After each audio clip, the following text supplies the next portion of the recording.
Please sit down.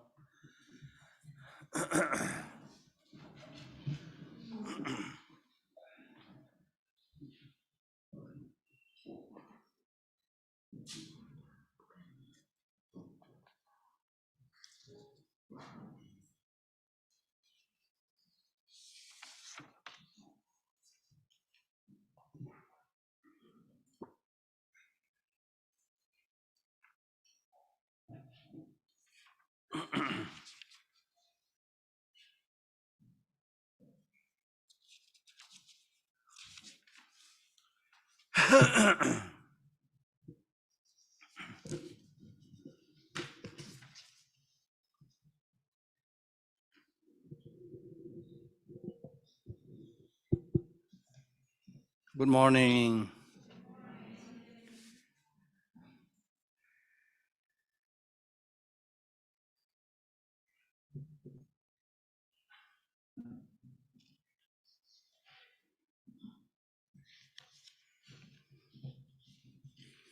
So, as I said the other day, today being the last day, I thought, let me find something.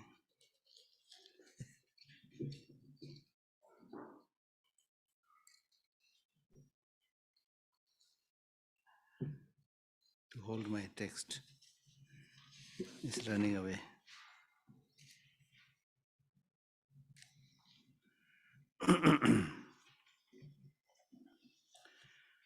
Yeah, so as I said the other day, many of you may be familiar with the stages of path. Stages of path. That means there is a very systematic presentation of the whole Buddhist path, that how you can begin until you become Buddha. What is the path?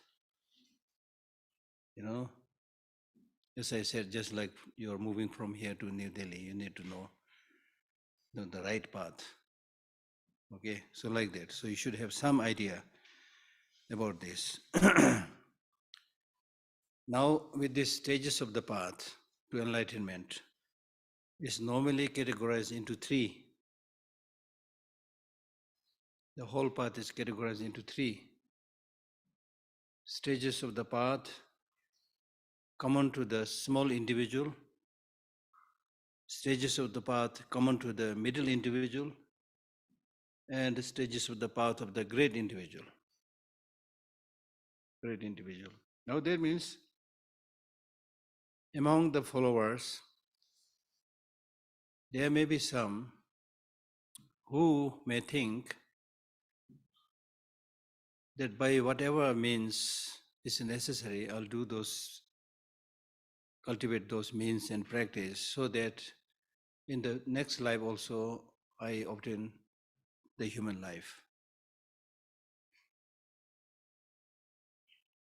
You are still in the samsara, but I can't think about higher than this.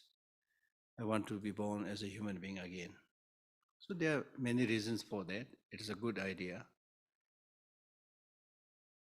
But sometimes we are a little bit stupid, the life that you already got, you're wasting, then saying, may I become a human being next life.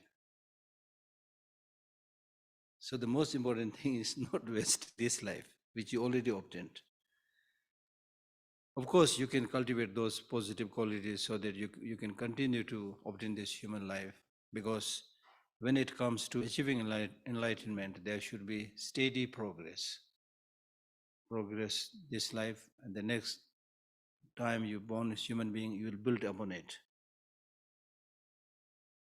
You must have collected some good deeds now, but then next life you're born as a cow or a dog or a crow or animal, something like animal, then you can't do that.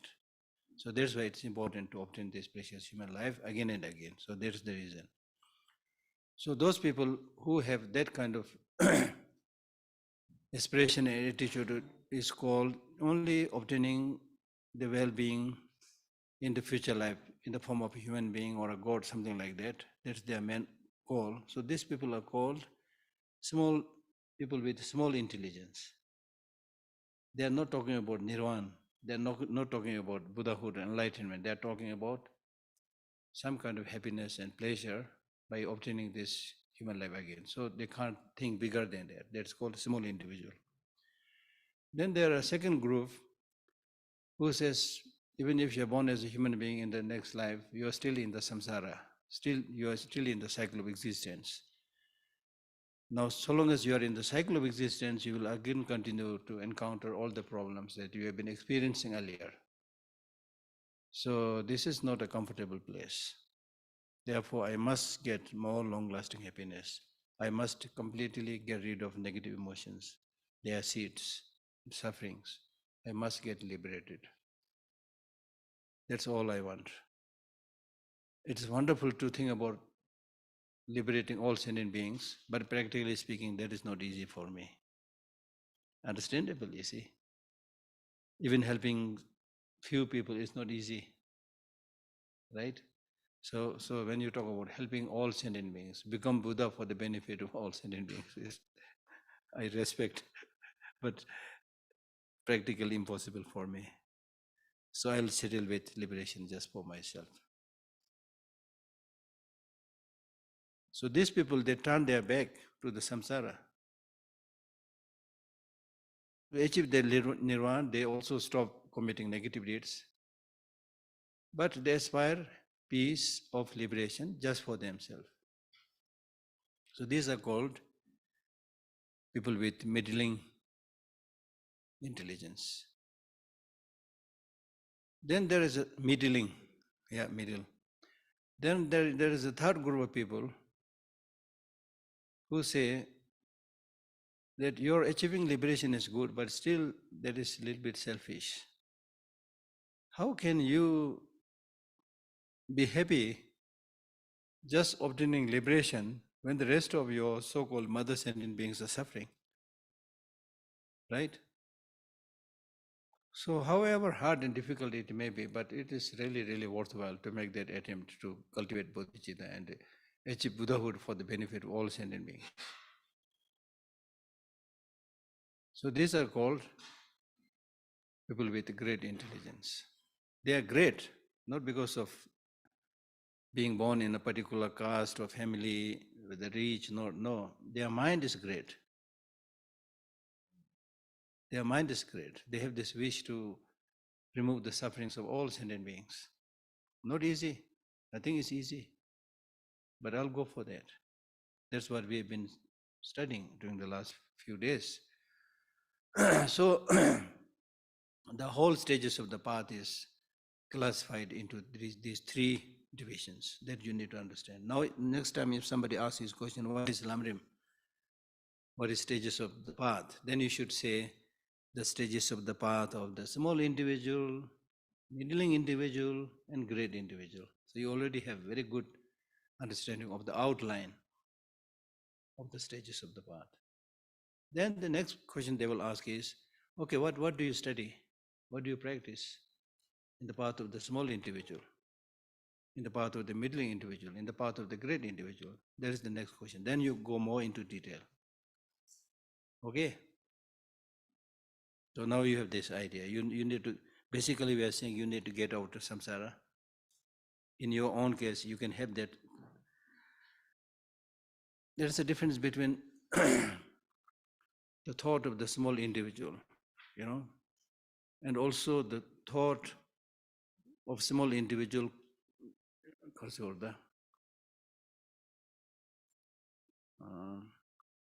a thought which is common, practice which is common to the small individual. With the small individual means the small individuals have these thoughts, but this is also necessary in the higher paths. You are not saying here now, because when you talk about the whole path, you are not saying I will be contented with the first level.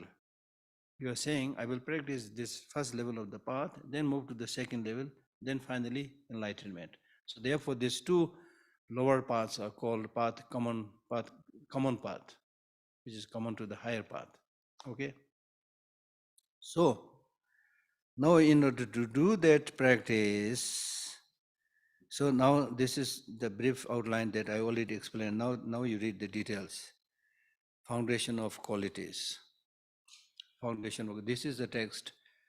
Those of you who are online, I do not know whether you have this text or not, but you can get this text. It is only 2 pages, very easy to get later on. This text, beautiful text, Foundation of Qualities, is written by the famous teacher Tsongkhapa, the founder of the Gelugpa tradition. And he is really, really one of the most outstanding teacher. He teaches with reason and logic. And if you read his life story, he spent so much time meditating, practicing, then studying from all the great masters. He has this non-sectarian approach, studying from all the great masters, living at his time. And a very amazing, teacher. And I had the fortune of studying many of his works. So this is the easiest, shortest lamrim, one of the shortest lamrim. It can be shorter than this also. Like the whole Buddhist teaching can be shorter.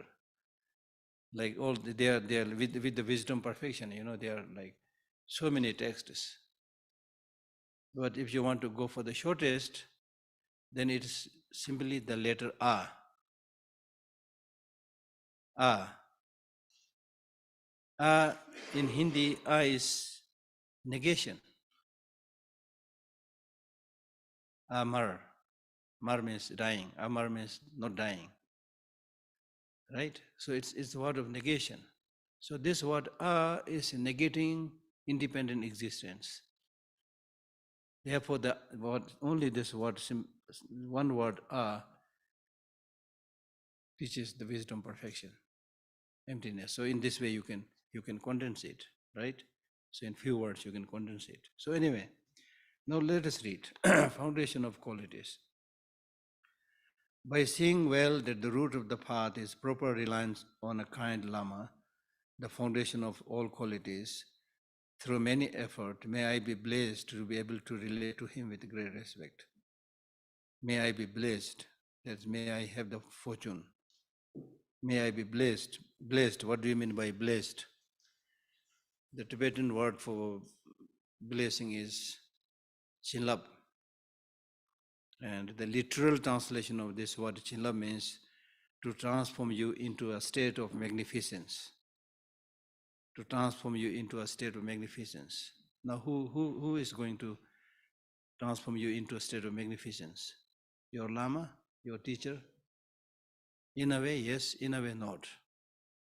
Especially if you think, simply having the Lama's hand touch on your head, then we say blessing, It's a kind of blessing, but just somebody touching your head will not transform you a state of magnificence.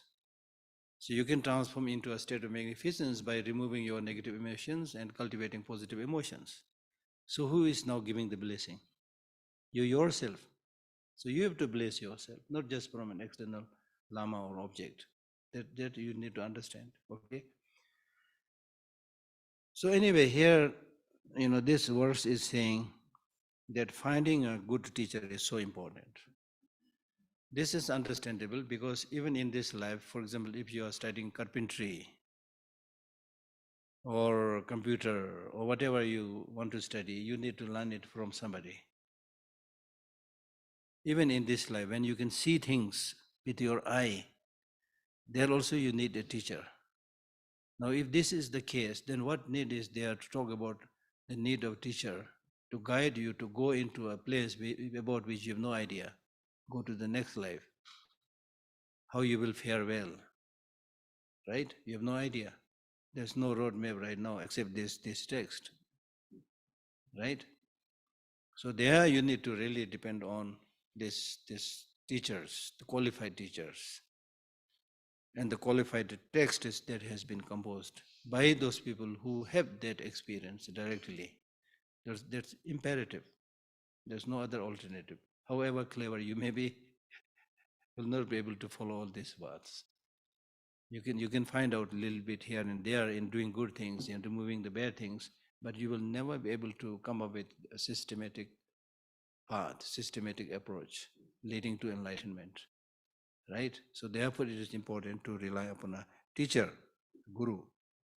And that teacher must be, as we already discussed, the teacher must be compassionate, number one.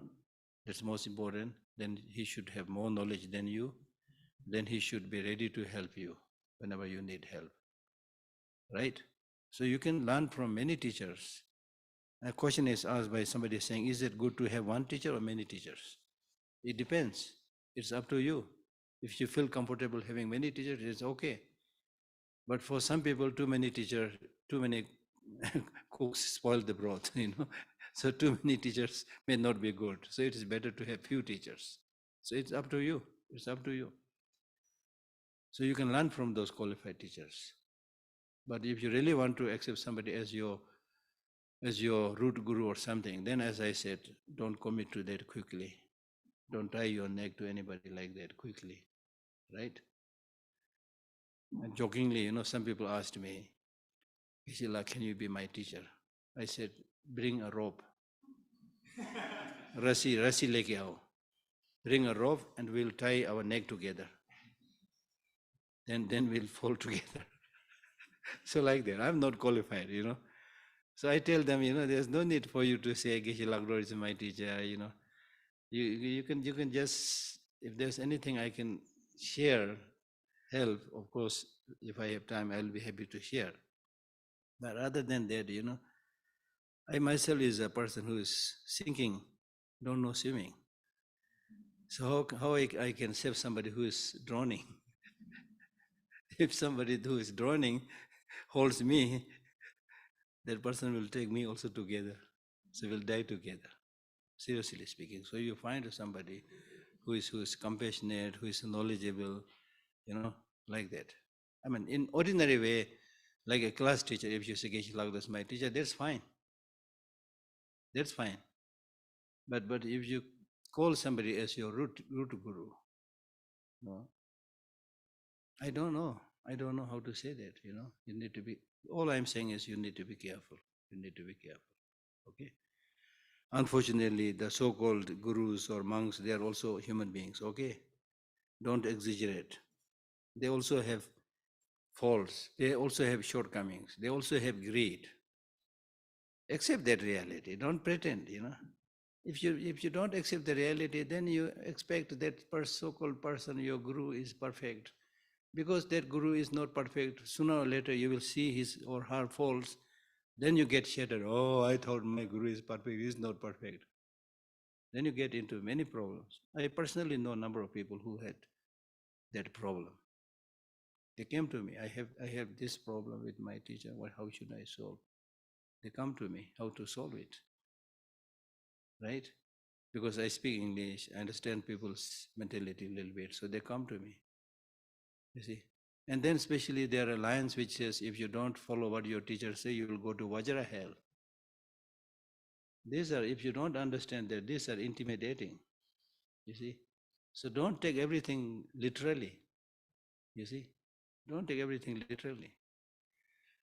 If the teacher is really qualified, like a Buddha, then if you don't listen to him, maybe there's a very bad result. But ordinary teachers, they're not completely enlightened. They have their problems, faults, Yes, do you accept that person as your teacher?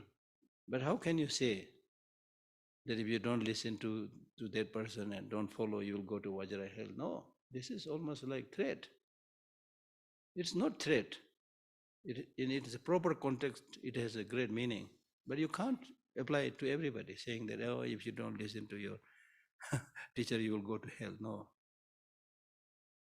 So you should really understand properly how to relate to a teacher.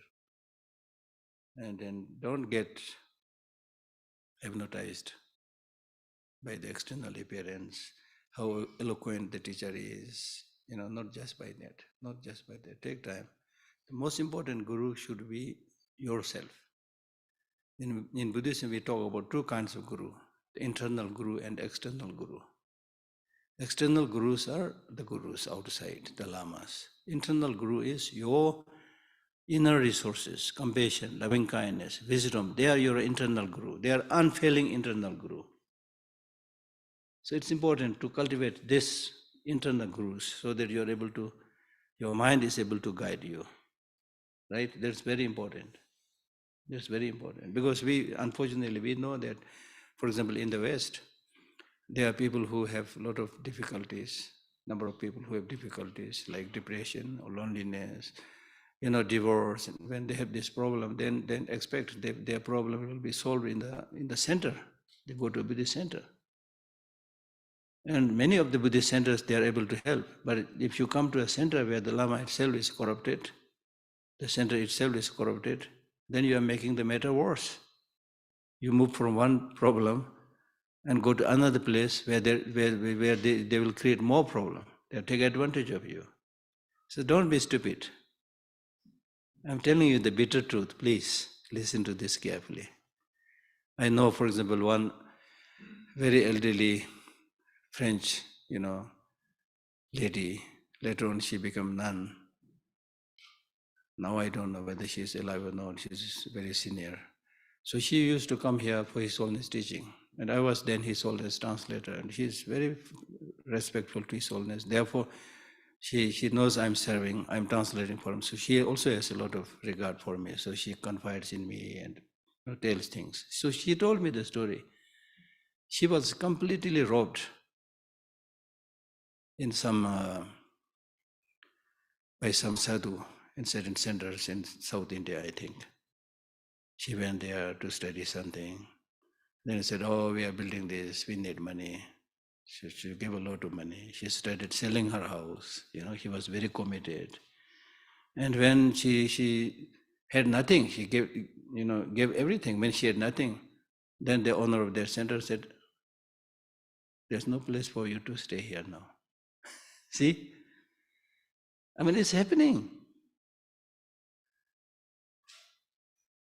So don't get duped. In the name of learning yoga, you go everywhere and you go cheated. In the name of learning Dharma or anything, be it Buddhism, be it Hinduism, be it whatever, you go up to chase after these lamas, chase after these sadhus, then sometimes you're cheated, you see. So be strong and be intelligent. There is a line in the Buddhist teaching where it says, I'm not going to give my nose, the rope in the nose, when the animals are led by the nose. So they say, I'm not going to give my rope of the nose to anybody easily. So don't give that easily. Otherwise they will take you in all the directions. Right? So that's important. By seeing well that the route of the path is proper. That's why he's using the word proper. Don't just run after anybody. It's proper reliance on a kind Lama. See the second word, kind Lama. Not any Lama, not any teacher. If you rely on the teacher properly, and especially a compassionate Lama, then of course that is foundation of all your qualities. And once you find such a teacher, then you make effort, repeated effort. That's most important. Through many efforts, may I be blessed to be able to relate to him with great respect. Now, through many effort, may I be able to relate to the teacher doesn't mean through many effort. You give your money, you give your house, you serve that person, you wash his clothes, you become a servant. No, he's not saying that. Yes, if you have very close connection and respect whenever there is a need to help, not only the student should help the teacher should also help the student. That is of course desirable in general, in human relationship. But here, making effort to do everything that pleases the teacher is not about wealth and money. It is primarily your spiritual practice. One clear indication of you having met a good teacher is if that teacher is very pleased if you give money and other wealth and offerings. Is not so attentive about what you are practicing, that means you are in the wrong hand. Then you are in touch with the businessman, right? But if the teacher is not concerned about what offering you are making, but is really concerned about your practice, always asking questions about your practice and always trying to help you as much as possible, then you are in the hand of good teacher. So the good teacher is pleased by your practice, not by your offering. Okay? Second, now first we talk about those topics which is adopted and practiced by the small individual. So we are talking about the path that is common to the great individual, path common to the great individual. Now first is understanding the preciousness of your human life. Realizing that this good life of leisure, that basically means your human life, which has this opportunity to practice Dharma, that we have found just once. See, maybe not once, maybe 2, 3 times, but when it says just once, it means it is not easy to get it again and again. It talks about reality of this life. Realizing that this good life of leisure that we have found just once is extremely rare to find and of great purpose. Number one, it's very difficult to find. Why? Because this life did not come into being like that. It's a result of your having practiced morality in the past. Huh? It is the result of your having practiced giving in the past lives. So many good things you have done, at least according to Buddhism. That's why you have obtained this precious human life today. Okay? But don't take it for granted that you are going to get it again and again. It's extremely rare to find and of great purpose. Not only you found it, having found it, if you know how to utilize it, you can achieve great purpose, which no other animals can achieve it. I don't have to explain this. So therefore, may I be blessed to cultivate an uninterrupted wish, day and night to extract the essence. Uninterrupted wish. So number one, appreciate this life that you have. Be happy about it. Be happy about it. Yeah? As I've been saying, don't just keep on talking about, the shortcomings, things you don't have, but appreciate this. Maybe I have told you this story. I don't remember. I keep on talking to so many places. In most of the places, I keep on saying the same thing. So I don't know what I've said in this place or that place. But that's not important. I mean, there's no problem repeating the same thing so long as it is important. Just like our having lunch, dinner all the time repeatedly. Right. This is my justification. So therefore, I remember that giving that public talk in Moscow some years back. Did I tell you about this? Moscow. Give a public talk in Moscow and saying something like this, you maintain positive attitude, don't keep on complaining, things like that, there are so many things you can be happy about, things like that. Then there was elderly Russian ladies in the front line. She got up and he said, Geshe, your teaching is very good, but I'm an elderly Russian lady, living alone, nobody taking care of me. So what is there with me so that I can appreciate and be happy? And I said, I sympathize with you if you're alone and not many people supporting you, but still I see many good things in you. So she was surprised, what do I have? Then I said, I see you have both the eyes intact, both the hands intact, you are standing up erect, both the legs are intact. There are hundreds and thousands of people who have no hands, no sight, no legs. We see many people who have lost both the legs and the hands. Now you have all this. What else you need? This is the most precious thing. And your mind is functioning, your brain is functioning. So we need to tell this because normally the good things we never pay any attention to that. We only count the fortune that comes from outside. How much money I have right now in my wallet, how much money I have in the bank, just always measuring your success in terms of money, wealth, things like that. You never count the good things you already have. If you're healthy, if your mind is functioning, wealth will come easily. If you're sick, if your eyesight is gone, your limbs are gone, Now these days we hear so many stories of extremely rich people. This time I didn't bring, normally during the teaching I bring some of their last death kind of testament or comments that they make. There's this one lady, I don't remember the name, she was extremely rich, she had her jet, all those things. Then she suddenly got sick, and then she said, I used to change my clothes almost like every hour. Now I can't wear any cloth except the cloth given in the hospital. And I used to have beautiful curly hairs, now my hair is completely gone. She may be suffering from cancer or something like that. So you can't use any of these things, you see. Now you might say, okay, that's a different thing. Now you're sick, so what else to do? But before you get sick, you enjoy your life. Yes, in a sense it is true, but in a sense when you are healthy, then you should make good use of your fortune. Right? Your hand, your eye, use all this properly. Then when you get sick or even when you're on deathbed, you don't have to worry. So therefore, so he says, realizing that this good life of leisure that we have found just once, very difficult to find, is extremely rare to find. We found it, but it's not going to stay forever. We are going to die. So now you should achieve the purpose of having found such a precious life.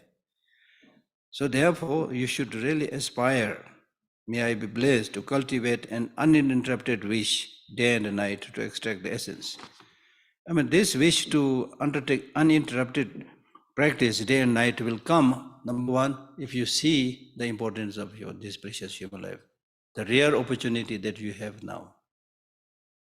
And then also the looming lurch of the negative emotions, the sufferings, So when you confront these enemies of negative emotions, it can erupt anytime, it can damage your life anytime. So therefore you need to pay uninterrupted attention, undergo uninterrupted practice, day and night. Day and night means even when you go to bed, if possible,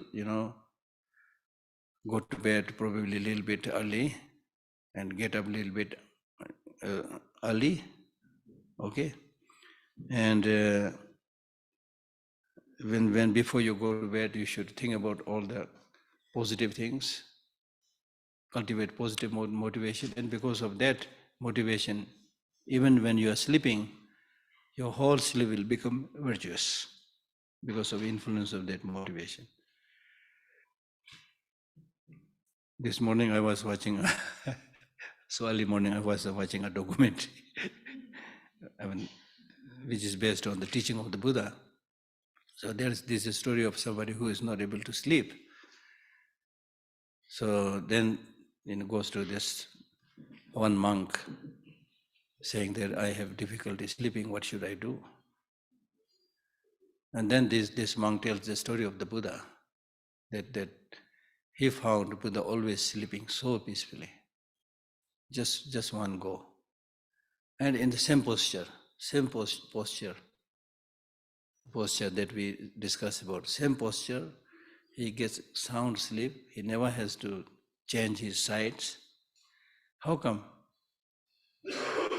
And then this monk, tells this whole story by saying that he's able to do that because his mind is completely pure. There are no fear, no distraction, no depression. How much peacefully your body is able to rest is very much dependent on your mental state.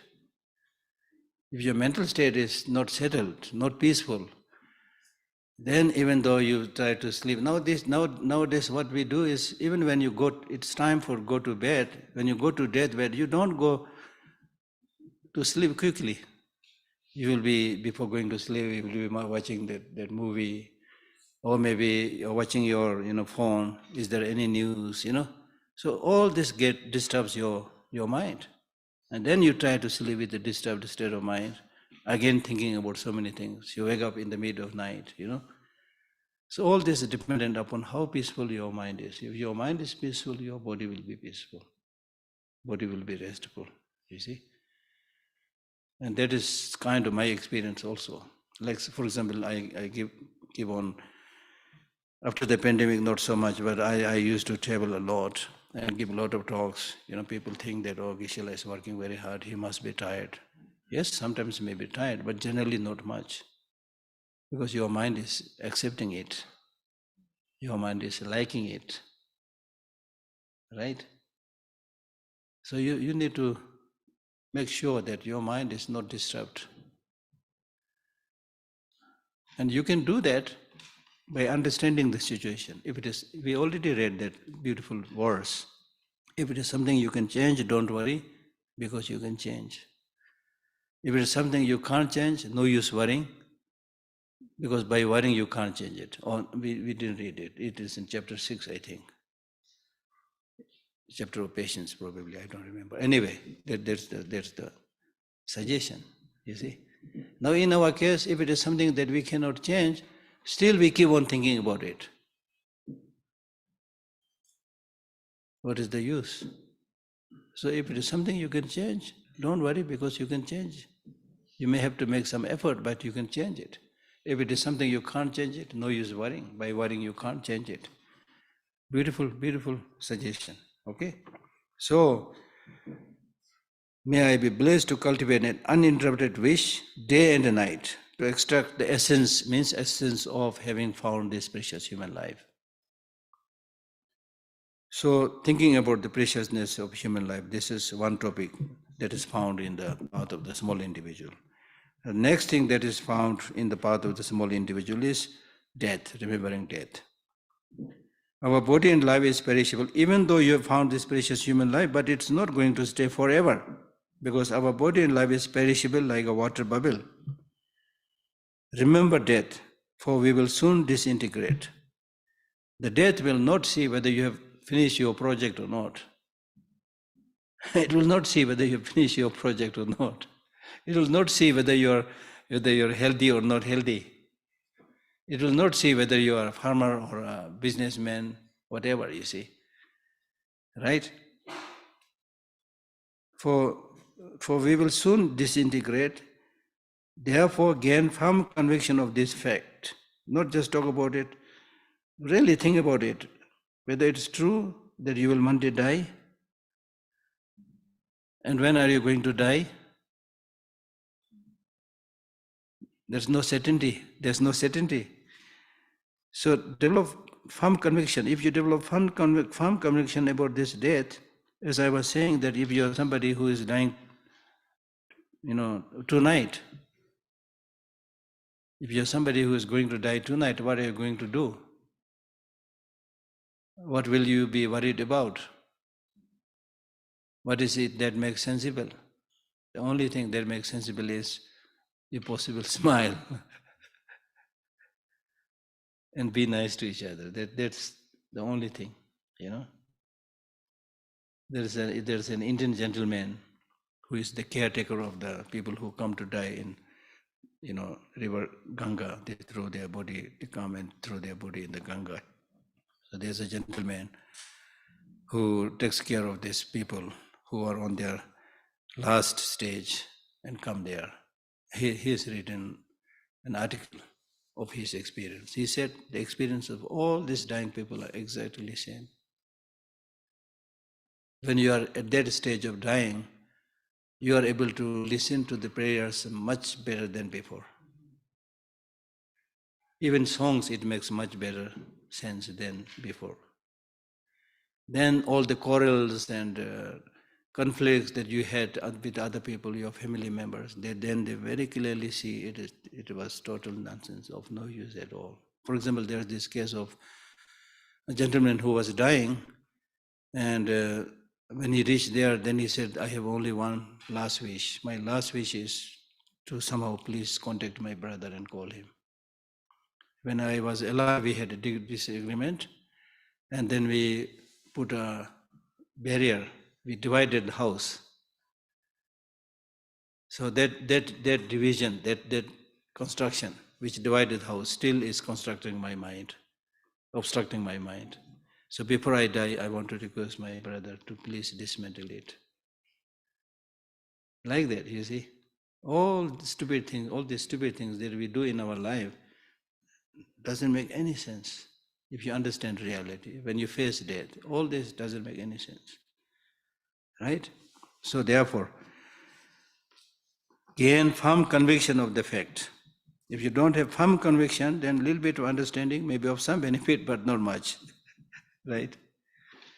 For example, if now we are all studying here very peacefully, happily, right? Relaxed. And if suddenly there is a siren and says, okay, now house is on fire. So what will you do there? Then you will all work together. There's now no division. You are not concerned about from which country these people came from. All you want is just to save your life, individually or together. Right? So like that, you see.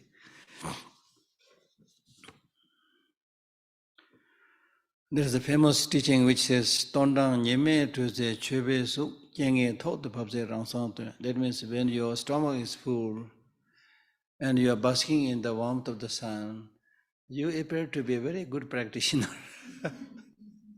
But as soon as you encounter misfortune, you reveal your true nature, you see. So therefore, unless you have been doing this practice for a long, long time, you may look very good when everything is okay, but when there is a difficulty, you will show your nature. So death, and then after death, when we die, if that is the end of the story, then it's okay. But not only according to Buddhism, according to science also, nothing completely disappears. Even if a tree falls, it will become a cause for something else. So nothing completely, law of conservation, nothing completely disappears. So you will have future life.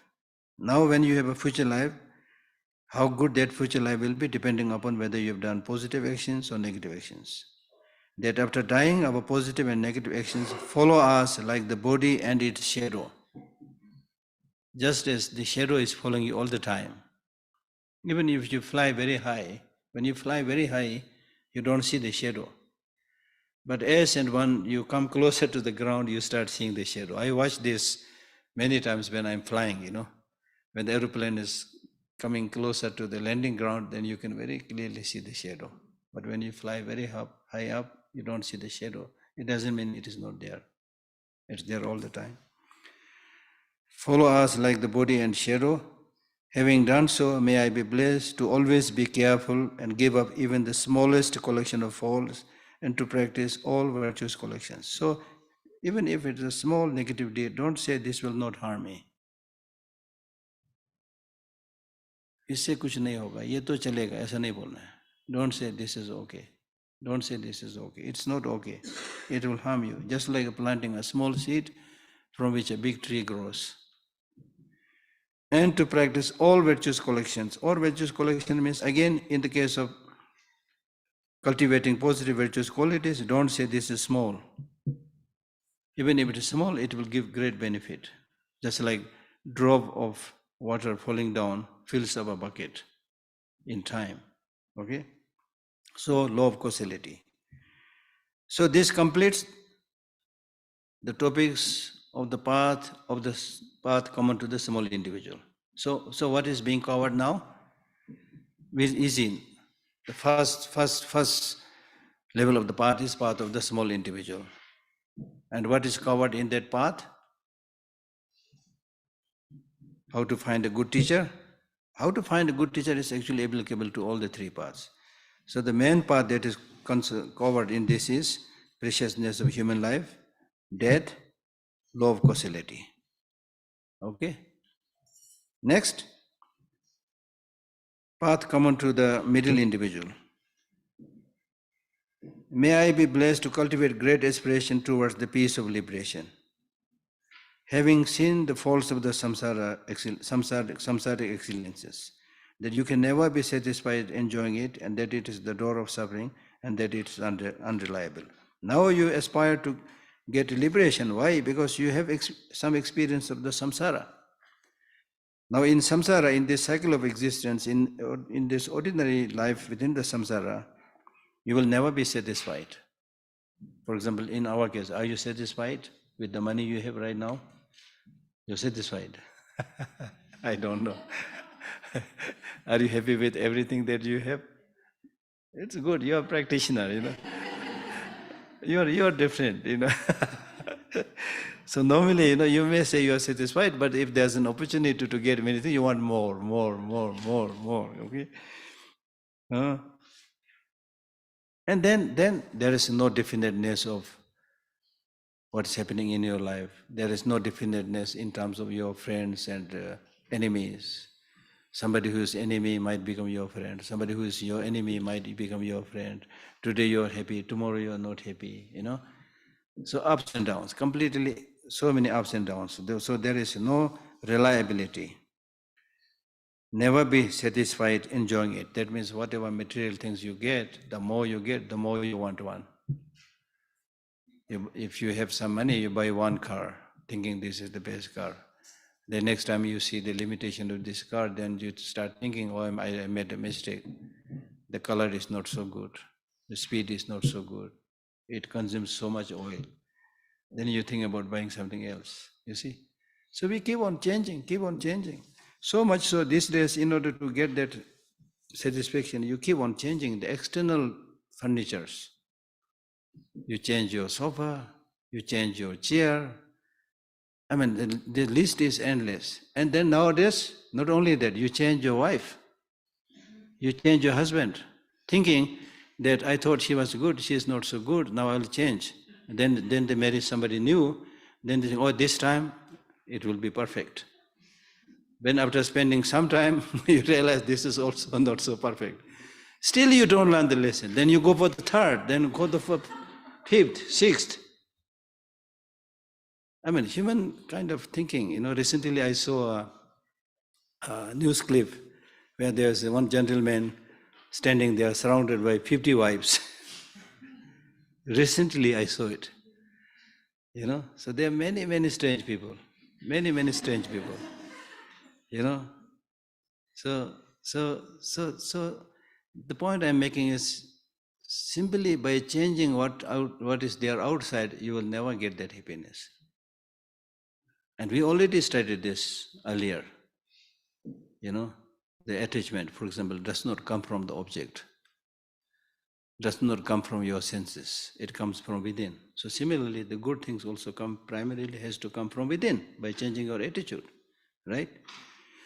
So you will never get that wife or husband or their furniture which you can say perfect, unless you have some sense of contentment. So may I be blessed to cultivate great aspiration.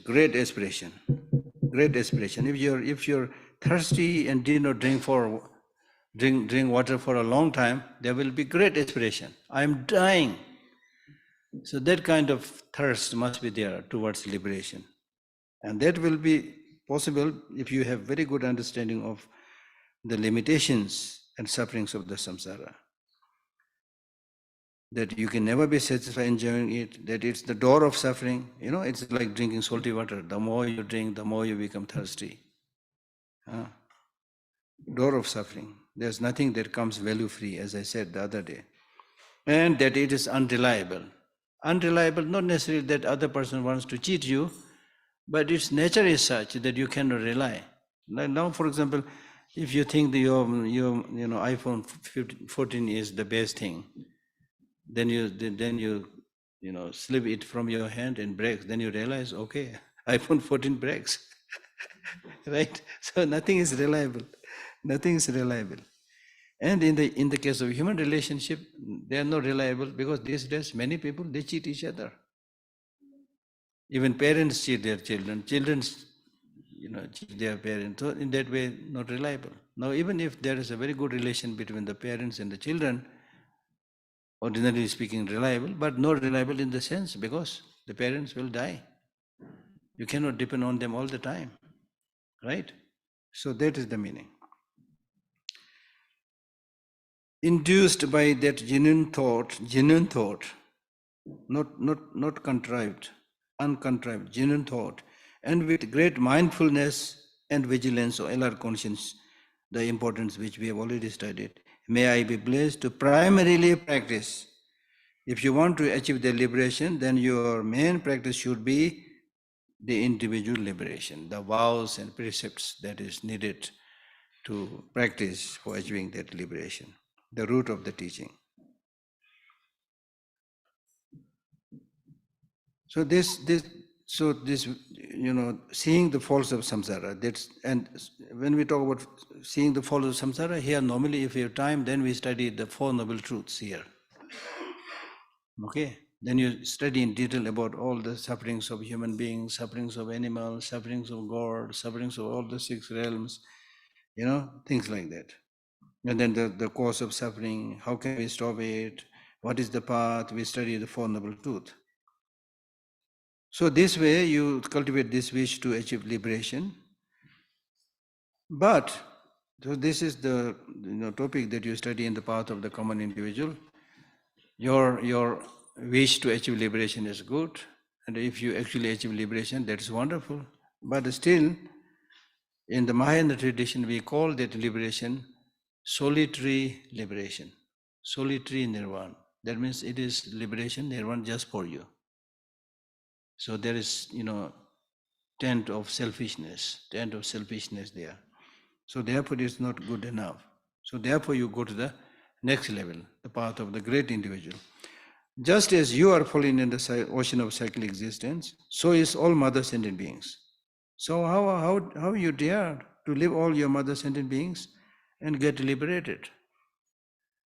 How come that you leave all your family members behind and you are having a nice time by the side of the sea beach? Seeing that may I be blessed to thoroughly train in the supreme mind of bodhicitta. You are already experts on bodhicitta, okay? Which takes the responsibility of liberating the sentient beings and helping them to achieve enlightenment. Okay, so cultivating that aspirational bodhicitta is very important. But unless you get habituated with the three kinds of ethical discipline, mere generation of the mind will not achieve enlightenment. That means you need to cultivate the Bodhisattva vow.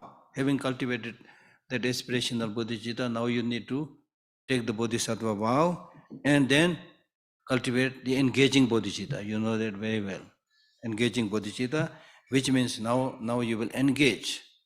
You will practice the 6 perfections, the 10 perfections, the 4 ways of collecting the disciples and so forth. Okay, unless you get habituated with the 3 kinds of ethical discipline. What are the 3 kinds of ethical discipline? Now I see how many intelligent people are here. I already explained this. 3 types of morality.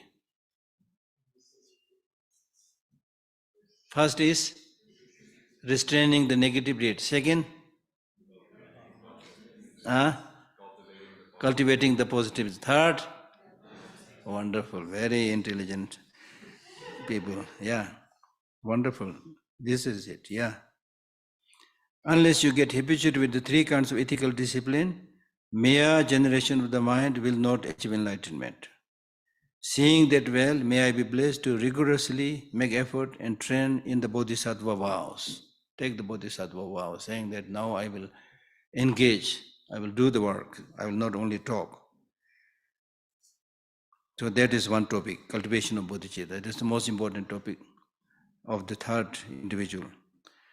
Then similarly, may I be blessed to quickly cultivate in my mind stream the path which is harmonious combination of calm abiding and special insight, which is elimination of distracted towards wrong objects, and which is a proper investigation of the correct meaning. So next practice is out of the 6 perfections. When you practice the 3 kind of ethical discipline, you are basically practicing the first 4 perfections. Now here especially you talk about the next 2 perfections, which is concentration and wisdom. The path which is harmonious, combination of calm abiding, concentration, special insight, analytical meditation. So that basically you are talking about one-pointed meditation. Calm abiding means one-pointed meditation. Special insight means analytical meditation. This one-pointed meditation at that level is called calm abiding, because normally your mind is not calm. Your mind is not calm because your mind is invaded by countless host of thoughts, so much distraction. You can't concentrate on any one thing. There's so much pulling and pushing going on in your mind. So you calm, get rid of those distractions and abide on the chosen object. That is the meaning of calm abiding. Shamat, in Sanskrit we call it shamat. Then special insight means that this calm abiding is very, very good so that you don't get distracted towards wrong objects. But that's not enough. You need to also you need also develop that insight to see the details of that object. So there, you just can't concentrate. You should analyze and figure out, scrutinize, special insight. So the path which is harmonious combination of calm abiding and special insight, calm abiding means elimination of distraction towards wrong objects because you concentrate on one object. And special insight means that which is a proper investigation of correct meaning, investigation, analytical meditation. These are very important. Okay? 9, after becoming a vessel through training in the shared path means, what are the shared paths? Shared path means the path that is common to both the sutric practice and also the tantric practice. Primarily, renunciation, bodhicitta, wisdom, understanding, emptiness, these are shared path. These are path which is necessary in cultivation of the path, of the sutra and also path of the tantra. That's shared path. So if you want to do any tantric practice, first you must have these common paths. Without that, you have no foundation to do any practice. For example, if you don't have this understanding of view of emptiness, there's no way you can visualize yourself as a deity. When during the initiation, when you ask to visualize yourself as a deity, there's no fun imagining that I am the black deity or the yellow deity or green deity. No, I'm not that person, I'm green deity. It doesn't make any sense. So when you generate yourself as a deity, the first thing you need to do is analyze yourself, see your reality, whether there's anything that is independent existence. And through this search, you find that there's no independent existence, and then you go into that state of emptiness, shunyata, where you don't have this appearance of this ordinariness. When this appearance of ordinariness is not there, then from that state of emptiness, you arise into that deity, which is pure and perfect. So without understanding of shunyata, you can't do any tantric practice. And of course, without bodhicitta, your practice will not lead to Buddhahood, enlightenment. So after becoming a vessel means a practitioner. Through training in the, if it is a proper vessel, you can put, many good food. So like that, when you become a fit disciple, by training in the shared paths, you should not be satisfied, but may I be blessed to easily enter Vajrayana, the supreme of all vehicles. Vajrayana basically means the Tantra, and the sublime path of the fortunate individuals.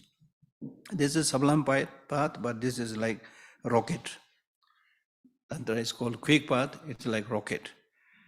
But if you put a innocent child on the driver's seat of the rocket, it will crash, right?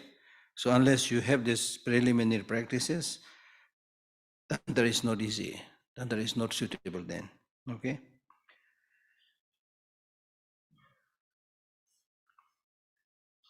At that time, may I be blessed to gain genuine conviction that the basis of accomplishment of the two kinds of attainments is purity of the pledges and vows, and to guard them at the cost of one's life. Right?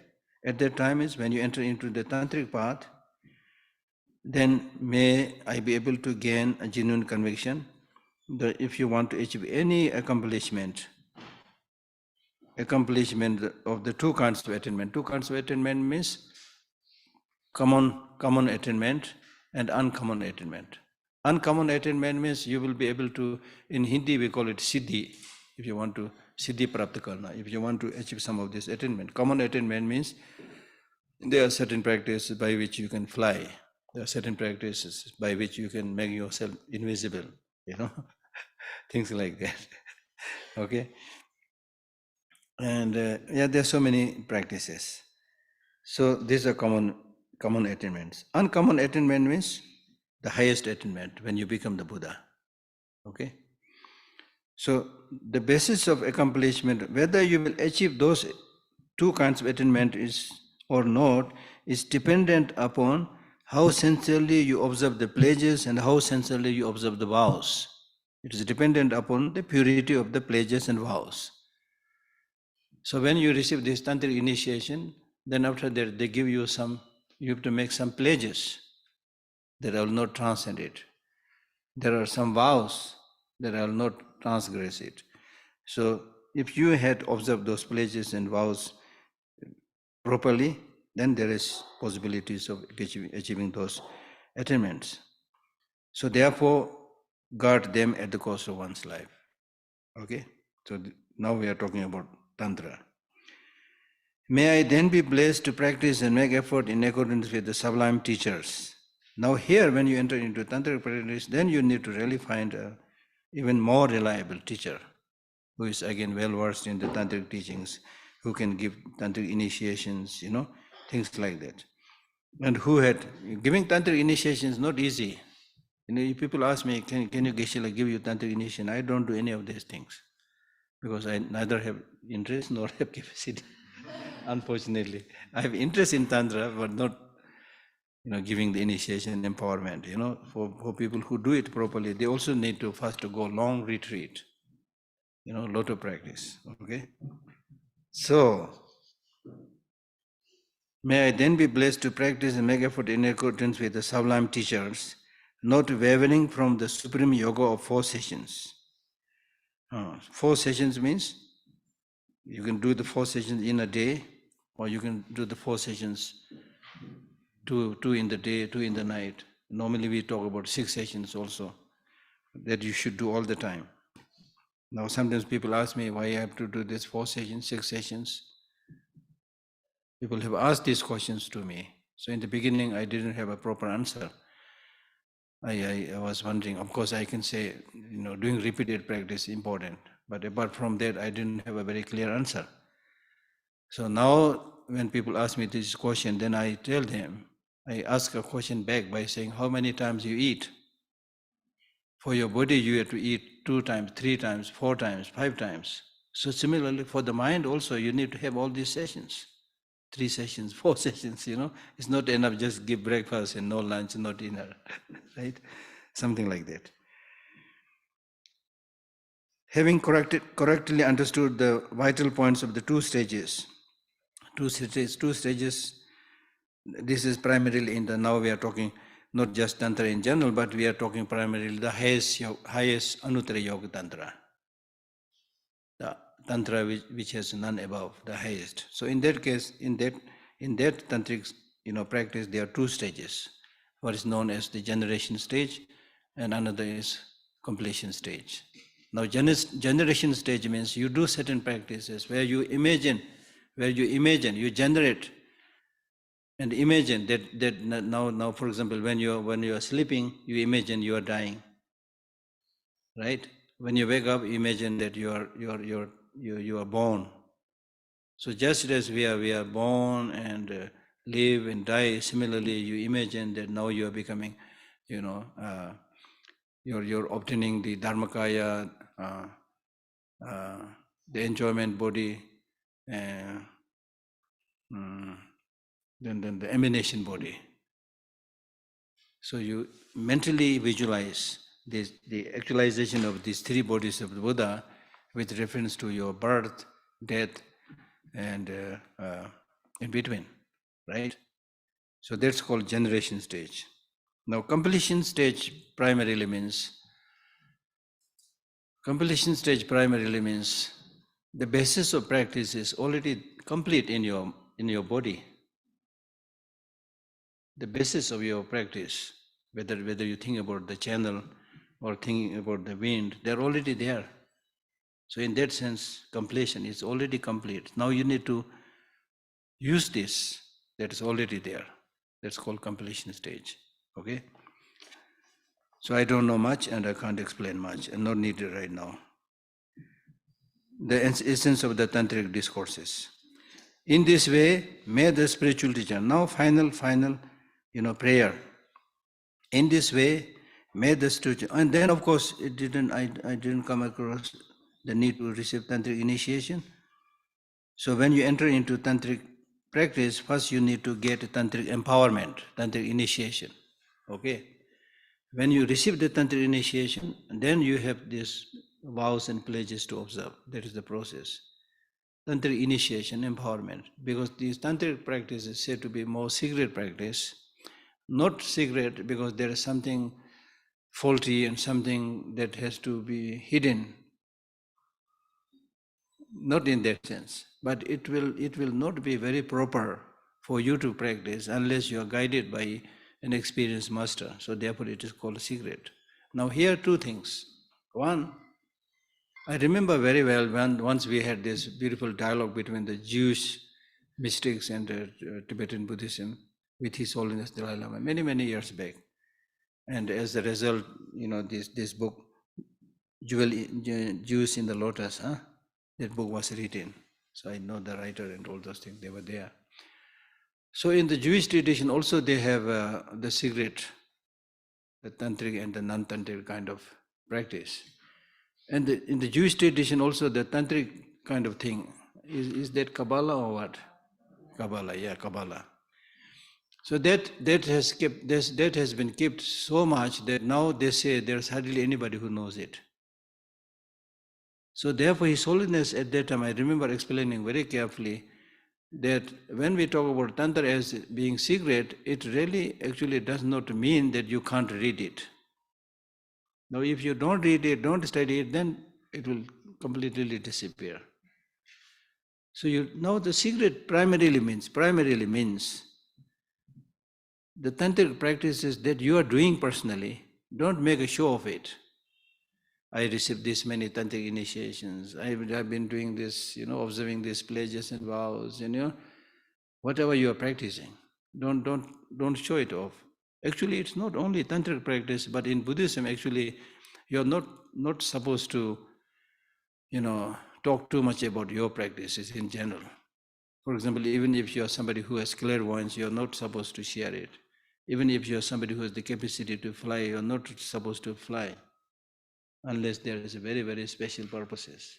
Because the Buddhist practice is for transforming negative emotions, not for display. You may be able to fly, but so what? You don't have to fly. You can fly in an aeroplane, right? These days. So this is nothing, This is nothing. We human beings are very fond of imitating animals, Somebody told me that the motorbike is a replica of ants, The ants, they are very similar, the big motorbikes, not the Hero Honda or things like that, but, like that. And then helicopter, there is a small, water dragon, yeah. Helicopter is said to be copied from there. Anyway, I don't know. There's a lot of similarities. So the point that I'm making is many things that we are unable to do, the animals are do. So what we are discovering and doing is really like imitation of animals, being able to fly, being able to go underwater, the animals have been doing, In the case of human being, if you're a great swimmer, best swimmer of the world, you get gold medal. But this gold medalist cannot compete the fish. The fish has always been swimming so beautifully, so nicely. They live there, nobody gives them gold medal. That's the only difference, And then sometimes I jokingly tell people, for example, this, in the world of fashion, you do this so-called cat walking. Cat walking means walking like cat, right? I mean, crazy. Maybe I'm crazy, I'm saying this. I'm not jealous, and also I'm not saying you can't do these things. So long as my take is, so long as you enjoy, and it's not harming anybody, you have every right to do whatever you want. That's freedom, So I'm not totally against it. But what I'm saying is, by this kind of activities, this text we read, you should extract the essence of your human life. That means, what is really the core thing that makes a human being? How you can express this humanness that you cannot express just by cat walking or somersaulting or all this so-called daredevil sports that you do. Many people, even due to the lure of money, they even commit suicide. There are many people who commit suicide. Many of these Olympians, they look very highly trained, but many of them have so much stress. During the last, was it Olympic or what, that they did in Japan, So there were many who were highly stressed and depressed, you see. Yeah, so in this way, may the spiritual teachers who had shown the noble path and the spiritual friends who faithfully practice the path, may they live long. So that is your final prayer. I'm lucky that I met such a precious teaching. And there are so many precious teachers, there are so many precious friends. So you are all spiritual friends, Those of you who have gathered here, you are all spiritual friends. So we should really highly cherish and regard each other. And the spiritual friends who faithfully practice the path live long. And may we be blessed so that the hosts of external and internal interruptions quickly come to complete end. So sometimes you really want to do something practice, you are committed, you are dedicated, but sometimes you encounter unseen obstructions and hindrances, right? So how can you remove those obstructions and hindrances? One, whether you encounter any obstruction or hindrances, very much dependent upon your lifestyle, how you live. If you go in the wrong place, you will get problem. You do the wrong thing, you will get problem. So the obstructions and hindrances are not waiting there to obstruct you, right? You end up doing wrong things and then you encounter these obstructions. But there are other obstructions, interruptions, which you may have been doing your best, but still you encounter these problems. So in that case, you should, really cultivate bodhicitta. That's the best thing. Meditate on bodhicitta, shunyata, read Heart Sutra, especially the mantra, Tayatha Gati Gati Pargati Parasamgati Bodhi Soha, very short. And then similarly, there's a mantra of Tara, Om Tare Tu Tare Ture Soha, like that. They are said to be very, very powerful, provided if you have the faith and understanding. Okay, if you don't have faith, you read this mantra as much as possible, there will be nothing. Right? Okay? So the prayer is also very important. Prayer means that you are wishing to do something.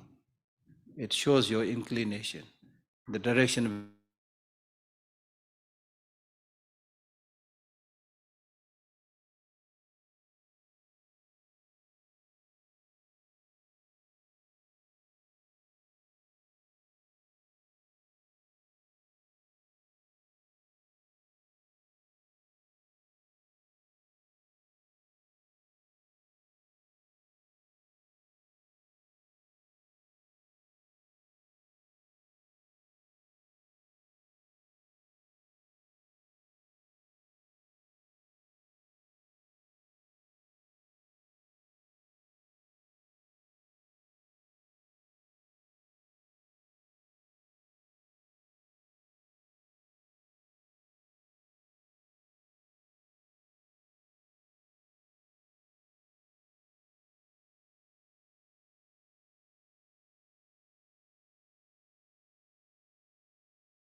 Buddhahood.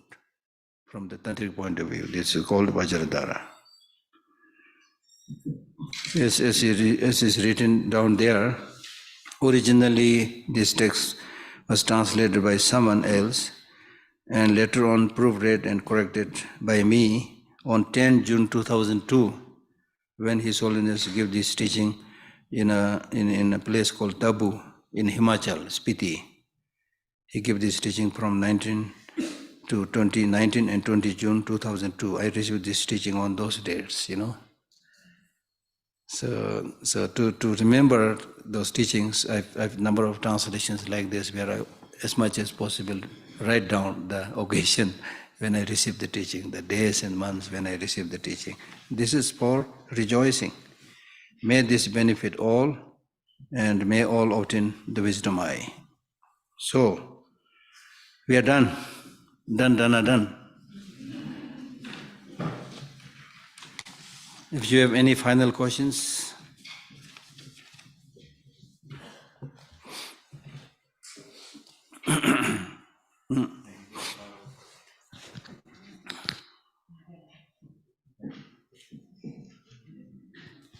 Okay, maybe now.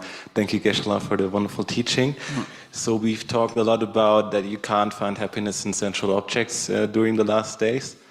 And now, especially in this international group, there's a lot about this advice, oh, you should take this course in Tushita, or you have to go to take the November course in Kopan. So I was just wondering if you have some wisdom on kind of spiritual materialism. Yeah, it is important to receive teaching, but don't just keep on, chasing teachers. Don't just keep on, attending all the courses. The most important thing is you need to do the homework. You need to practice after attending every teaching, practice as much as possible. Then through practice, if you encounter some problems, some questions, then maybe go to the other teacher or other session. If from your side there is no movement, no initiative, then your practice will end up as a feel-good practice. There will not much benefit, because you will more or less keep on hearing the same thing from all the teachers. If you're only moving from one teacher to other teacher, from one session to other session, to just get a new word, new idea, new meaning, many people, we are looking for information, right? That is not going to do much benefit. As I said earlier, or maybe not said, if you are thirsty, you need to drink water, but not the whole ocean. If you are thirsty, you need to drink water, but not necessarily the whole ocean. Whole ocean you can't drink. You can't read all the, even in the case of the Buddha's teaching, there are 108 huge volumes. If you go to my institute library, you can see that. Its translations are not there. Even if it is there, you may not be able to read that, and there is also no need to read all of them. I mean, if you can afford, it's wonderful. But understand the essence. Understand the essence. Just like drink enough so that it will quench your thirst. Right? Otherwise, there is a story of one gentleman who was standing looking after the flock of sheep or goats, whatever, of a rich person. So every morning he would, send them, count them and send to the mountain for grass and things. And every evening he would make sure that they're all there safe and count again. So an outsider who saw this, and he said, not knowing who is the owner, he said, "You must be a very rich man. You have all this flock of sheep and goat which you count every morning and also count every evening. You must be a very rich man." He said, "I don't have a single sheep. I don't own a single sheep or single goat. All this belongs to my master." So our practice will become like that. If you just count things, compassion, bodhicitta, wisdom, we all know this. Then people must say, "Oh, you must be a very highly, learned practitioner." Then you say, "I have none. No compassion, no bodhicitta, nothing." Then it's like that person counting flock of sheep and not having even one sheep. Right? So therefore it is a little bit risky, especially in our case, who have been studying for a long, long time. You see, there is a saying which says, the leathers or skins which are tough can be tamed by using oil, by using butter. But that leather which has been which has been in touch with the butter, for example, one which wraps the butter, has been touched with the butter for a long, long time, no amount of butter and oil can tame it. So similarly, those sinners, they can be transformed, changed by giving Dharma teaching. But those who are Dharma addict or Dharma proof, Dharma proof may be better, huh? Dharma proof means if you talk about them, oh, I know Bodhisattva, yeah, this is as I was doing, because I studied it. It's a wish to become Buddha for the benefit of all sentient beings, all those things. But then you yourself will kind of become immune to all these teachings. It will not benefit you. So while attending some of these teachings, of course, important, but I don't strongly recommend running after all the teachings and teachers. Am I right or wrong? I think so. Yeah. So I was only waiting for support. Yeah. Okay, any other questions? Yeah, my question concerns faith that you just mentioned, faith, having faith. Yes.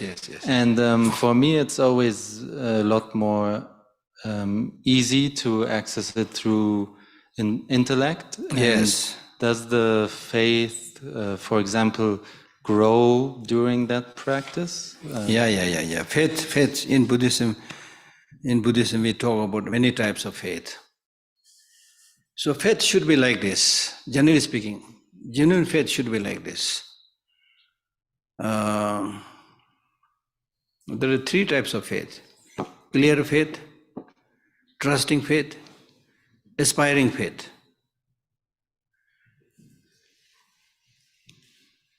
Clear faith, the example of clear faith that is written in the text says, the clear faith is like a lustful person seeing a very beautiful woman.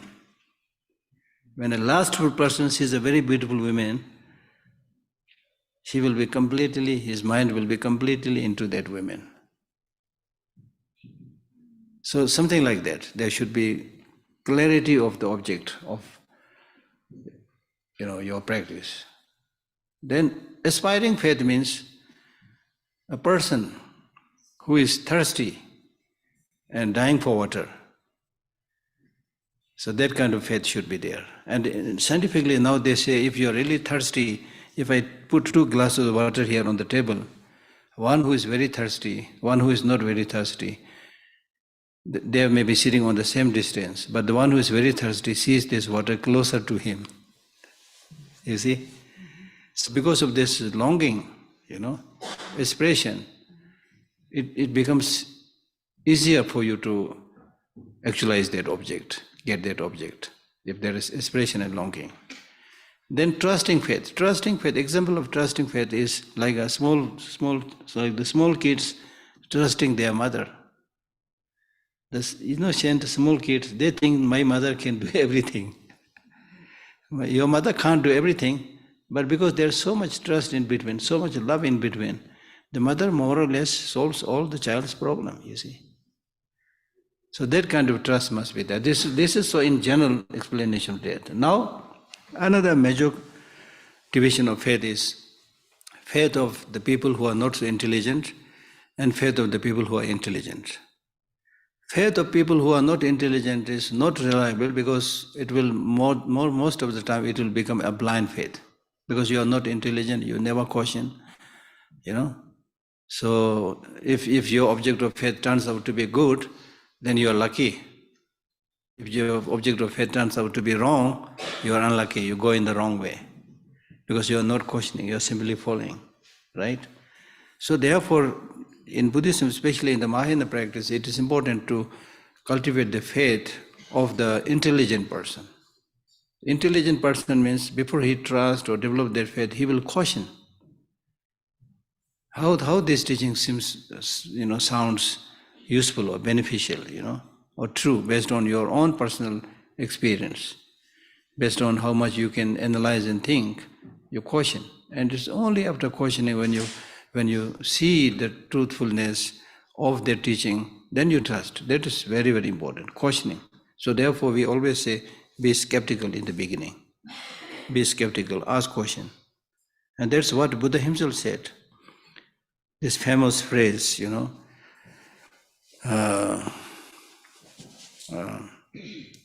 O bhikshus and wise O scholars,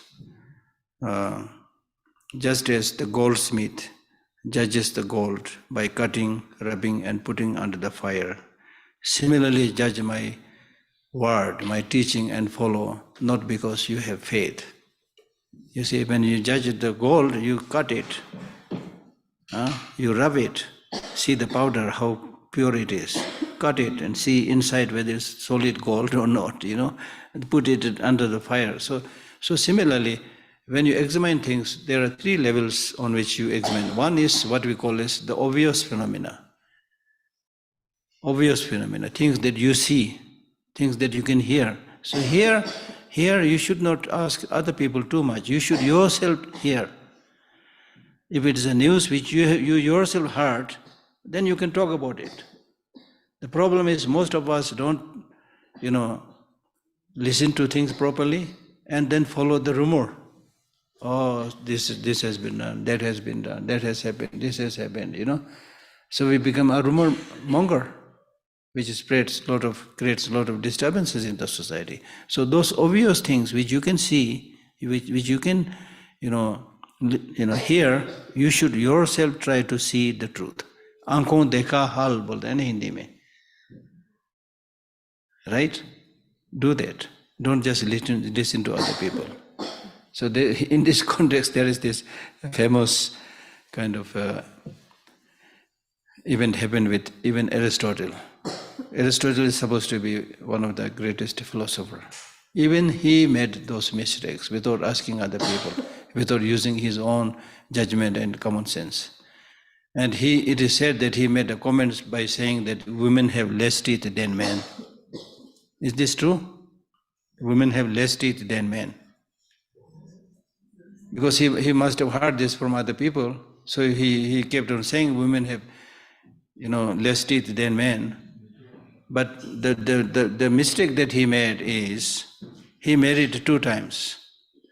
He could have asked his wives to open the mouth and counted it, So without doing that, he said he heard somebody, So there are many mistakes even Aristotle made, So similarly, we should analyze and judge things by ourselves, especially on this level where you can use your senses and find out. Okay? Then there is a second level of phenomena which is called slightly hidden phenomena, which you can't see directly. So there you should use reasoning, inferential cognition. Reason out, right? Then there is a third level which you can't see directly, you can't reason out. Then you have to trust somebody. And that somebody should also be worthy of trust because of many other reasons. For example, if your mother says you are born on 15 August 1956, right? Your mother told you, your father told you, right? So now you think this is right, we are all writing. So how do you know you are born on that date? Have you seen it? Did you use reason and figure that out? No. Your parents told you. How can you rely upon your parents? Because they love me. Because there's no reason that my parents tell lie about my birth date. So indirectly you use reason, but you have to rely upon somebody. So there are many teachings which we cannot, immediately understand with our senses. We cannot reason it out, but we have to rely on the quotations and citations of the Buddha. And we can simply rely on it because he is compassionate. And all those teachings, all those levels of teachings which we can question, we can ask, it turned out to be correct. So in this area also, he should be correct. Something like this. Okay? Yeah. Well, yesterday you said get good in specialize, get good in one thing first. So practice first emptiness, and then you do bodhicitta or the compassion, the path about compassion. But then it would mean not to mix the analytic meditations. Did I understand that correctly? No. Okay. No, it doesn't mean you don't do anything else. It really means your main focus should be one thing. It is not saying when you are meditating on emptiness, don't go to bathroom, don't sleep. No, like that. There are things you need to do, but you are specializing. So your main focus should be on that one thing. Then you will be able to know in and out of the reality of that thing. You'll really get the real knowledge and education if sometimes, in my case, sometimes even one word, this word is not so clear to me. And then I consult dictionary, still it is not so clear to me. It happens like this. Then you have to make effort just on that word, Consult all the dictionaries, all the commentaries. Oh, this is it in this context. Now you are an expert. That matter is settled. So something like that. Make sure that you are knowing what you are talking about. Right? Okay? Geshe, over here. I have a two-part question. In my practice... Let me say something before you ask the question. During many conferences and the talks, we tell people, each of you, please ask one question. Then they say, yeah, I have one question, but it's two-pronged question. So I'm joking. Your question reminded me that two-part question, okay. So in my practice, I often struggle with motivation before I practice, and also struggle with the heart-based practices, and I feel like they're connected in some way. It feels like my practice is very selfish in some way. I do it to, I wouldn't say relax, but to be able to move a little bit more easily through the day. I'm wondering, I say the words, may not be a benefit to other sentient beings, but they're just words in my mind, but I actually don't feel them in my heart. So I'm wondering, how can I better connect the motivation and also the practice at my heart, more so than in my mind? Yeah. This is a very good question. So here, as we already actually studied, here you need to have an in-depth understanding of suffering of other people and how they are connected to you. Like, for example, you have more kind of feeling of care and concern and wish to do for your near and dear ones, your family members, right? Because you know that they are very connected to you, they have been kind to you, they are my son or my children, my wife, you are making this connection. Now, whereas with the other people, you may not be making this connection. You may think, oh, these are other sentient beings. Okay, they are other sentient beings, that's it. So you need to, as you rightly mentioned, you need to make this connection. Connection is already there, you need to recognize it. The connection is, you are one of this group of people, one of the member of the 8 billion people. And you are very, whether you acknowledge it or not, you are very, very closely connected to all of them. Right? And then also, as we discussed earlier, even in terms of your spiritual upliftment, spiritual progress, you can't make that progress if you don't have love and compassion to these people, to these individuals. So your very flourishing development is very much dependent upon how much attention you pay to other people, right? So it's important to see this very subtle connection, right? And then, as I said, there is no one quick solution. You see everything from a larger perspective. What is my connection with the rest of sentient beings? Why should I take the responsibility? Think about these things, right? Then gradually, it really makes huge difference. It's familiarity and so many things. For example, we all have this experience. Sometimes if you are like, for the first time meeting somebody, that somebody on the first day looks very arrogant. And you thought, oh, this is a very arrogant person. And you make this judgment because of his external look. But then gradually, when you spend more time together, then you find this person is not at all arrogant. It is his nature, to present in that way, but basically a very good person. So it's really knowing the situation of other people. Some people looks arrogant, not arrogant. Some people look very happy, but not happy, So for example, people say never make judgment. The reason you should not make judgment, I once read a very interesting statement there by saying you should never make judgment because you have no idea how much struggle this lady has made to just come out of her bed and join the rest of the flock. Meaning that she may be overwhelmed by suffering problems.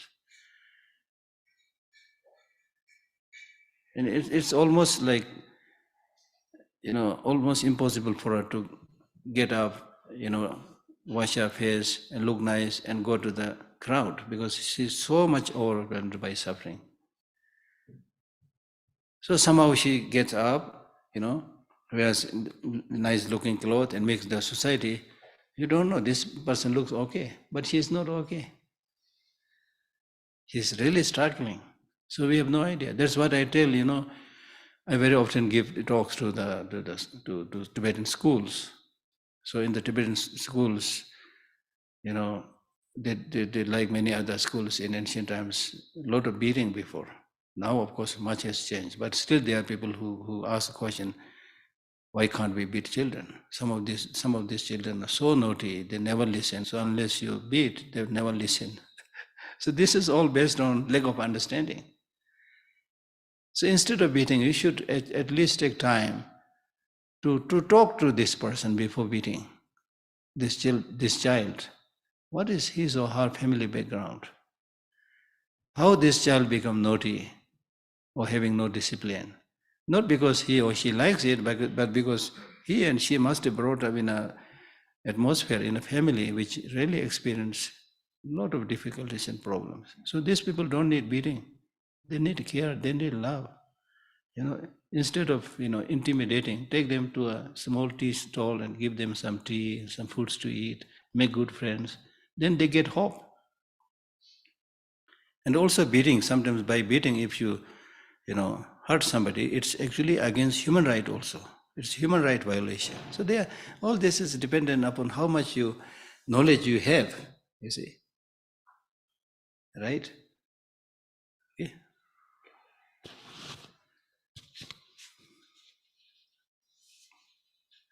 I can see.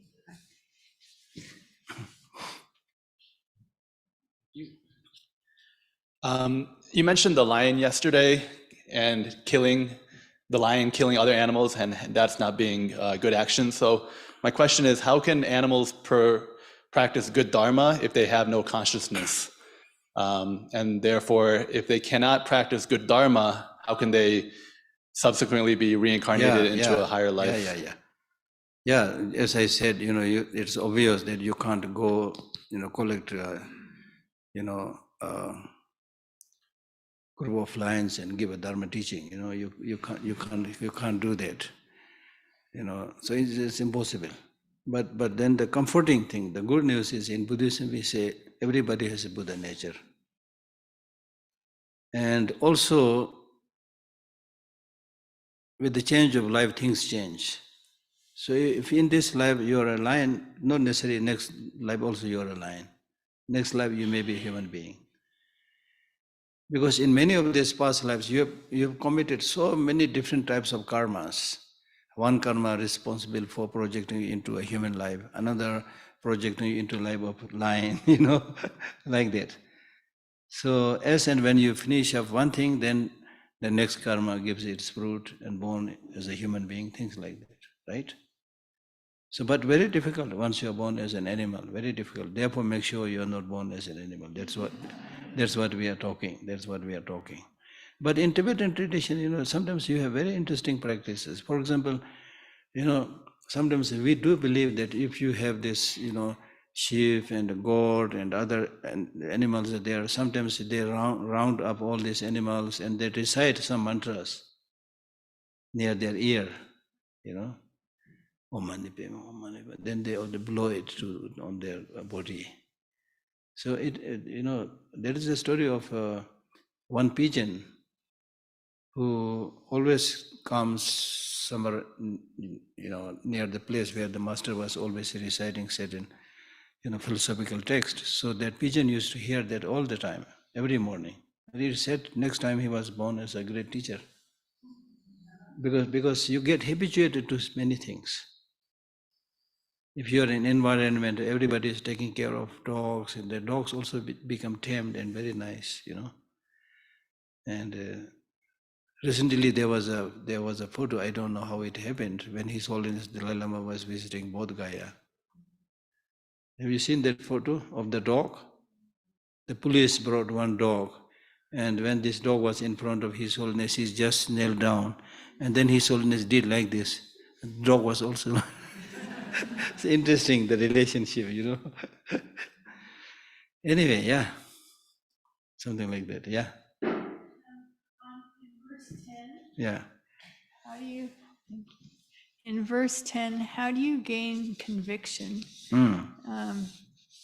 Do you just gain it because you're told that this is how, that it's important to keep your pledges and vows? Or are there reasons that you can use to gain conviction? Well, gain conviction through study.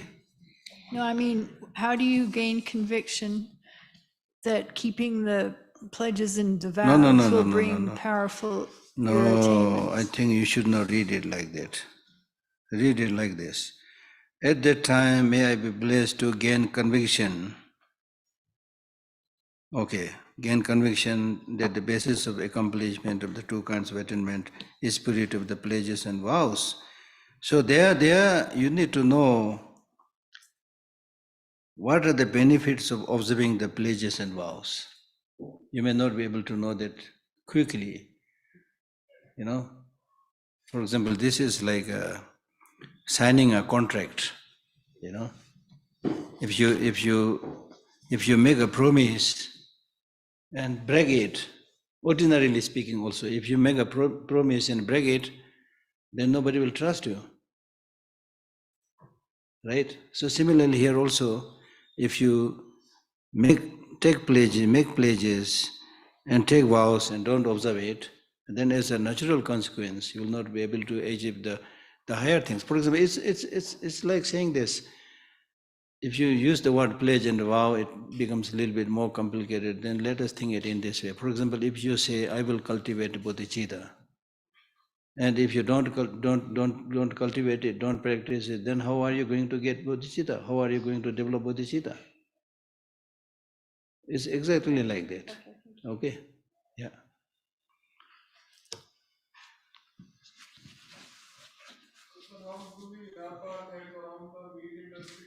Huh?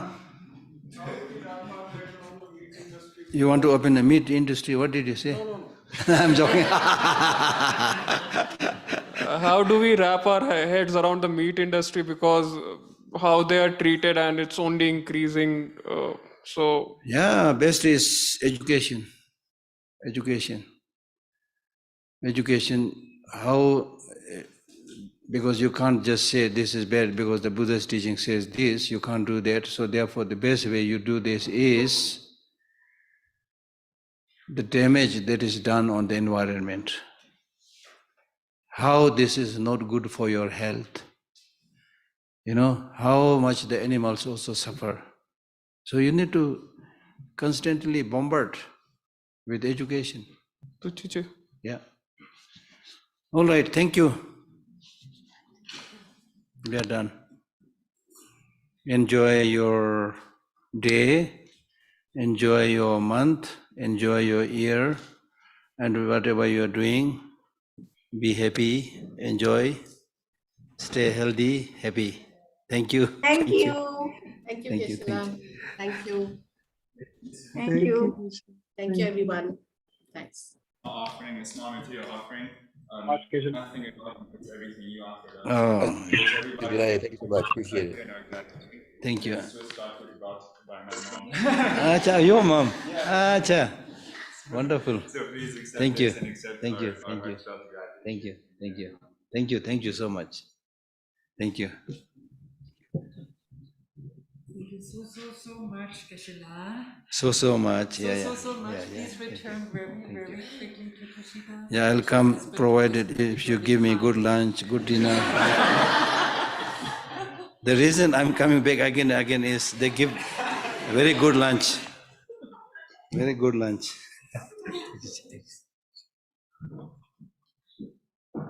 Thank you. Thank you, everybody. Thank you. No need. Stay. If you want, you can come, but no need.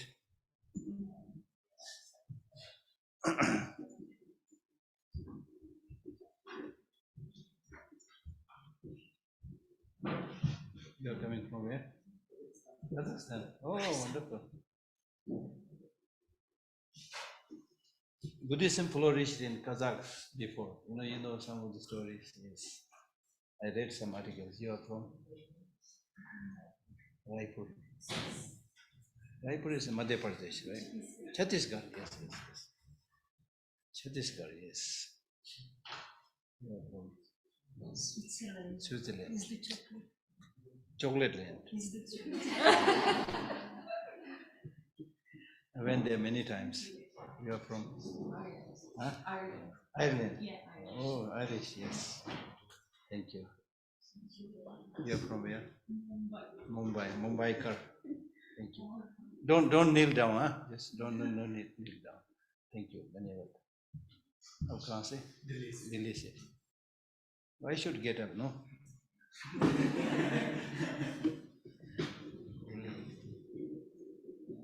You are from? Czech Republic. Beautiful Republic. I went there.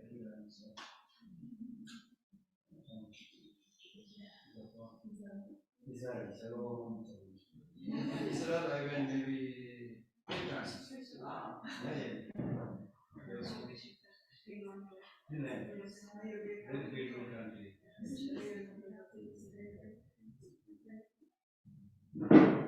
Very beautiful country. No, I never.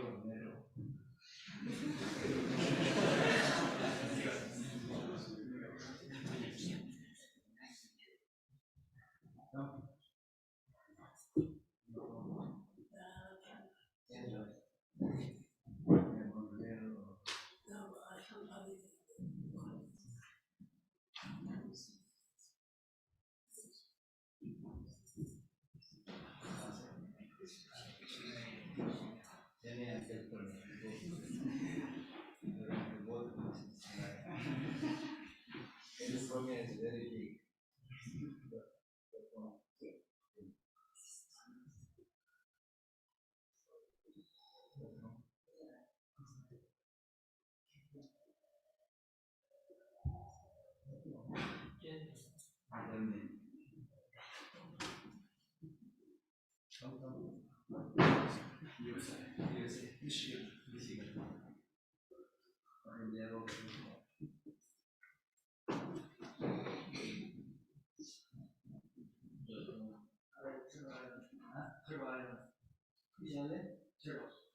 Yeah.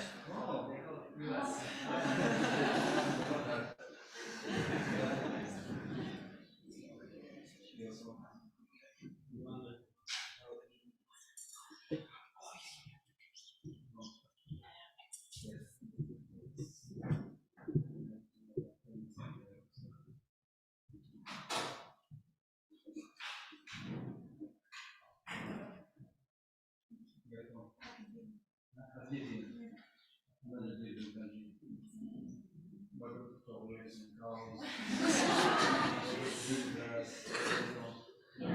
Yeah.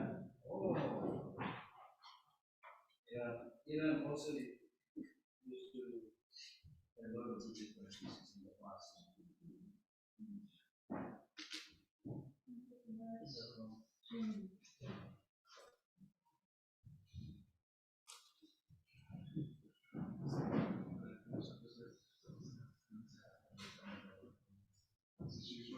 Oh.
Thank you so much again, Geshe La. And I also wanted to thank Manuela and Leo, especially Manuela, did most of the task.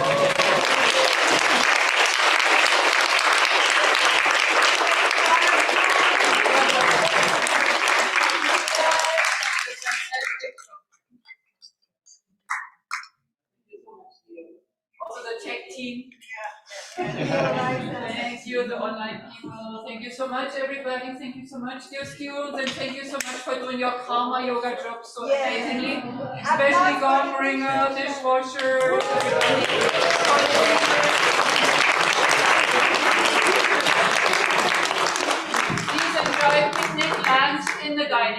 Yeah, because it becomes like monsoon out there. The fog is moving in. Thank you so much, everyone. Thank you.